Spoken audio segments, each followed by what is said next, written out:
Hello everyone, welcome back to my channel or welcome to my channel. I'm Brittany and this is where I like to talk about everything that I like and don't like about horror movies. In today's video, I wanted to do a little bit something different and I just wanted to talk about every single movie that I watched in October. So let's get into it. Number one, we started off October with the release of Hocus Pocus 2. And I thought it was a pretty decent sequel. I do like the original. I wouldn't say it's my most favorite Halloween movie, but I regularly would watch it every season. So this was fun to bring it back. Number two was the House on Haunted Hill remake from the 90s. This one is super creepy. Like, I would say, I know it's a little bit cheesy and I know that there's some pretty weird CG moments, but overall it's pretty scary. Number three is Near Dark. This is a vampire western film, and I have to say this is probably one of the top vampire films out there for me. It's not too much of your basic vampires. These are very cool, like the Lost Boys style, and they're edgy, and there's a love story tied into the whole thing. Cinematography is just so beautiful. Number four was the new Jeepers Creepers Reborn. This one was a huge flop for me. I'm a big fan of the first and second Jeepers Creepers, so this one just made me feel really sad. Number five is the new Hellraiser that was on Hulu. This Hellraiser was so cool to me. I know that it was following the novella more, and just seeing a whole new Pinhead was very interesting. I know that it wasn't as brutal as the others, however, the brutality was still there. Maybe not as much blood as some people may have liked, but it was really cool and very high quality film. Number six is a new Shudder film, Deadstream. I already had a feeling I was going to like it just by reading what it was about, and I was right. I love this one. I actually will be adding this to my new favorite horror comedy films. Basically, Evil Dead 2 meets found footage. I love watching like creepy YouTube videos all the time, so this was right up my alley, and I just already knew this one was gonna do something for me. Number seven was kind of funny. This one is called Selfie from Hell, or also known as Selfie Man. From the title, you probably wouldn't take this one seriously. I wasn't really setting the highest expectations for this film, but it had something a little bit there. Like, it was almost one of those movies that's so bad, so cringe, that it's kind of good. Number eight was the new Halloween Ends, and I say that happily because I did like it, and I just love any Michael Myers movie pretty much. There's not really one that I don't like. To be honest, maybe part 6 isn't my most favorite, but please don't hold it against me. It's an okay movie. It's just not one that I regularly mix in when I'm having like my little Halloween marathons. I found it to be pretty refreshing. I know that it was weird to throw in a new character at the very end of this trilogy. If you ever want me to make a video going more into depth of how much of what I did appreciate from Halloween Ends, please let me know. I personally think that this new trilogy is amazing. I really did appreciate how we get all the facts straight. We get little Easter eggs thrown into them, and we get little references from the films that aren't really even in this timeline, but it's just cool to see how much appreciation for the entire franchise was really shown through these 3 films. Number 9 is the original Maniac 1981. Woo, this one was crazy to rewatch. I had watched it a long time ago, and it would always like really creep me out. It gives you chills. It's so creepy.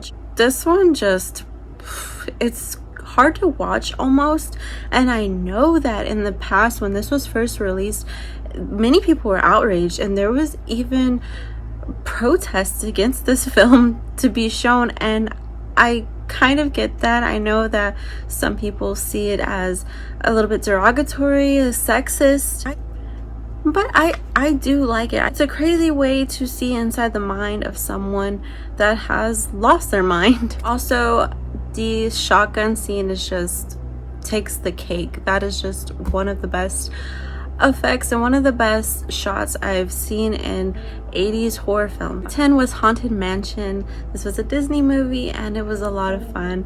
I kind of would watch it when I was a kid, but I never really gave it that much attention.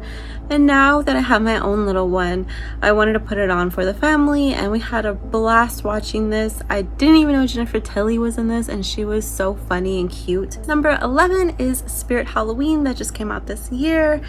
This is another kind of family fun film. I wouldn't say go into it thinking you're gonna see some crazy horror film. It's more so like a Goosebumps episode, I would say. And I love Goosebumps, so I didn't really have a problem with this. It just wasn't what I was expecting, but that's okay. Number 12 is Winchester 2018, and this film is one of my kind of comfort films, if you could say. I just really love this whole gothic Victorian style. The true story is extremely intriguing to me. One day I really do hope that I can go visit the real location. Number 13 is Pearl. This one just came out this year as well by Ti West, and this is actually the prequel to X with Mia Goth, and this was just a masterpiece to me. I cried twice because just the dialogue was insane. You feel so sad for Pearl and you can feel how much she really desperately wants more out of life, but she goes about it a really horrifying way. She really lets her urges get the best of her. Number 14 is Trick or Treat. I love rewatching this movie pretty often, especially for Halloween time. Sam is just a horror icon at this point. He's everywhere. I love anthology films that can all tie in together. Number 15 was Barbarian. This one just came out this year as well, and I was super excited for this movie. Already knowing that Bill Skarsgård and Justin Long were going to be in this one, I knew it was going to be good, and then everyone was kind of saying this was one of the best horror films that came out in a while. I wasn't that surprised that I liked it. I was really glad I didn't know too much of what was going to go on. I loved being surprised at every moment, and learning the full reveal was crazy. Number 16 was VHS 99, the newest one released this year. I am a little bit underwhelmed with this movie. I'm a huge fan of the VHS franchise.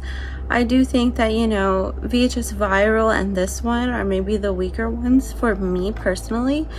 VHS 2 is probably my most favorite, and of course the first one in 94. Number 18 was Halloween 5. I love this one. I love this one in part 4. I love Danielle Harris. This one has so much nostalgia attached to this. The only main problem is probably Michael's mask, really. Sadly, it could have been better, but I don't really know what went wrong there, but I'll still keep watching these forever. 19 was Nightmare Before Christmas. I actually watched this one over and over again because my little one actually was really into it this year. He hadn't liked it much before, and we were listening to the soundtrack over and over. I mean, you don't need me to tell you that this movie is amazing because there's a high level of respect for this movie. Number 20 was the original Halloween from 78. I have to rewatch this one every Halloween, but I just rewatch it anytime I need to, really. Number 21 was Halloween 2, the original. I love this sequel so much. I know there are some errors. Overall, though, I really love the whole feeling of being in the hospital. This one feels even scarier than the first one because it's the follow-up and everything is still fresh. Michael's still on the hunt from the night before. Number 22 is a fun one, Hubie Halloween. I'll admit the very first time I watched this film, I did not like it. I watched it with my mom too, and we wanted just something fun, but it didn't hit the first time. This second time around though, I was laughing way harder than before. I just love Adam Sandler films, especially his family type films. So these are all the films that I watched during October for the whole spooky season. Spooky season isn't over for me though, it's all year round, every day. I will definitely be keeping track of everything that I watched this month as well. And if you would like for me to give you another list for November, then just let me know down below, and of course I will. As always, I hope that you stay safe and you stay spooky. Be sure to follow me down on all socials, and I will see you next time. Bye!